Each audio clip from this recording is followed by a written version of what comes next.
জানিস তো ভাই, গল্প মনে পড়ে গেল। হ্যাঁ বল। আমার দাদুর এত বড় একটা গোয়াল ঘর ছিল না, হুম। যদি গোয়ালের এমুড়ো থেকে উমুড়ো যেতে হয়, মানে একটা গরুর বাচ্চা হওয়ার পর, মানে বাছুরটা হওয়ার পর, বাছুরটা যদি এমুড়ো থেকে উমুড়ো যায় না, হুম। সে মানে বাচ্চা হলো হওয়ার পর মরে গেল, মানে এমুড়ো থেকে উমুড়ো যেতে।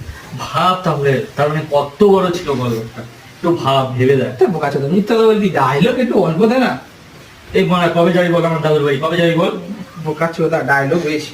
কবে যাবি বলবি তো তুই? তাই একটা কথা বলতে, আমার একটা কথা শুনবি? আমার দাদুর একটা এমন জিনিস ছিল, শুনলি হয়ে যায়। কি জিনিস শুনি? আমার দাদুর একটা এত বড় বাঁধা ছিল। তেল করা।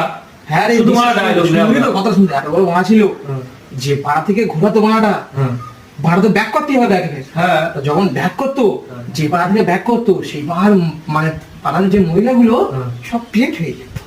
হেই, হ্যাঁ তাহলে ভাড়াটা কোথায় রাখতো বলো তো? ভাড়াটা কোথায় রাখতো অত বড় ভাড়া? হ্যাঁ, তোমার দিদি